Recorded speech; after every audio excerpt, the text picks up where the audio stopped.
আসসালামু আলাইকুম। আজকে আমরা ৫ টা টিপসের মাধ্যমে আপনারা কিভাবে আপনাদের দৈনন্দিন প্রয়োজনীয় যে ল্যাপটপটি আছে তার কিবোর্ডটা ভালো রাখবেন সেই সম্বন্ধেই বলবো। তো এর ১ম টি হচ্ছে যে আপনারা যারা নিয়মিত কিবোর্ড ইউজ করেন অবশ্যই কিবোর্ডটিকে আপনাকে অন্ততপক্ষে সপ্তাহে ১ বার সফট কাপড় অথবা ব্রাশ দিয়ে একটু আপনাকে ঝাড়া দিতে হবে অথবা পরিষ্কার করতে হবে। আর এটা যদি আপনি করেন তাহলে কিন্তু আপনার যে ল্যাপটপটা অনেক সময় জ্যাম হয়ে যায় বা আপনি যখন প্রেস করেন তখন আবার জোরে প্রেস করতে হয়। এই টাইপের সমস্যা আপনি ফেস করবেন না। আর ২ নাম্বারটা হচ্ছে আমরা যারা ল্যাপটপ ইউজার আছি অনেকেই বেখেয়ালির মধ্যে যে অনেক সময় চা বা কফি এই জাতীয় অনেক ধরনের খাবার নিয়ে আমরা টেবিলের পাশে বসি বা ল্যাপটপের পাশে বসি যার কারণে অনেক সময় চা বা পানি জাতীয় যেকোনো কিছু আমাদের ল্যাপটপের কিবোর্ডে পড়তে পারে। তো এই কারণে কিন্তু অনেক সময় আপনার ল্যাপটপের কিবোর্ডটা নষ্ট হতে পারে অথবা আপনার ল্যাপটপের মাদারবোর্ডটাও ডেড হয়ে যেতে পারে। তো এই কারণে অবশ্যই কিবোর্ডের বা আপনি যখন ল্যাপটপ ইউজ করতেছেন সেই সময় অবশ্যই লিকুইড জাতীয় যেকোনো জিনিস দূরে রাখবেন। আর ৩ নাম্বারটা হচ্ছে আপনি যখন কাজ করতেছেন ওই ল্যাপটপটা এমন ভাবে ইউজ করবেন যাতে ল্যাপটপটা খুব একটা জোরে প্রেস না পড়ে।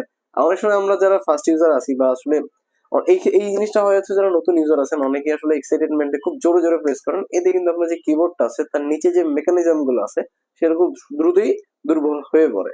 সো কিবোর্ডটিকে আপনাকে অবশ্যই সুন্দরভাবে ইউজ করতে হবে। খুব একটা জোরে প্রেস করলে আপনার কিন্তু অবশ্যই কিবোর্ডে ক্ষতি হবে। আর ৪ নাম্বারটা হচ্ছে যারা আমরা বাইরে কাজ করি কিবোর্ড বা ল্যাপটপ জাতীয় যেকোনো কিছু নিয়ে আমরা যখন বাইরে কাজ করি, আউটডোরে কাজ করি, তো সেই ক্ষেত্রে অবশ্যই আপনাদের একটা কিন্তু অবশ্যই কিবোর্ড প্রোটেক্টর ইউজ করতে পারেন।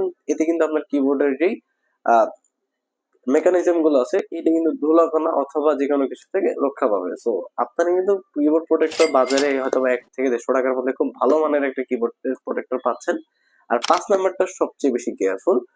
আমরা অনেকেই কিন্তু ল্যাপটপের কিবোর্ডটা রেগুলার ইউজ করি না। একটা ল্যাপটপের কিবোর্ড রেগুলার ইউজ না করেন সেক্ষেত্রে কিন্তু কিবোর্ডের যেই ডাটা গুলো আছে বা কিবোর্ডের যেই সিস্টেম আছে সেটা কিন্তু অকার্যকর হয়ে যায়। সো এই ক্ষেত্রে আমাদের ম্যাক্সিমাম আমাদের দেশে যে ল্যাপটপের কিবোর্ডের সমস্যাগুলো হয় ম্যাক্সিমাম গুলোতেই আমরা কিবোর্ডটা ইউজ করি না। আমরা হয়তো ভাবি যে কিবোর্ড ইউজ না করলে খুব বেশি দিন যাবে, বিষয়টা এরকম না। আপনার অবশ্যই কিবোর্ড অন্ততপক্ষে দিনে ১ বার না হলে ২ দিন পর ১ বার হইলেও আপনাকে প্রেস করতে হবে। সো আজকের ভিডিওতে এই পর্যন্তই। আর এই রিলেটেড আপনি যদি আরো ইনফরমেশন জানতে চান অবশ্যই আমাদের চ্যানেলটিকে সাবস্ক্রাইব করতে হবে, লাইক করে পাশে থাকবেন। সবাই ভালো থাকবেন। আসসালামু আলাইকুম।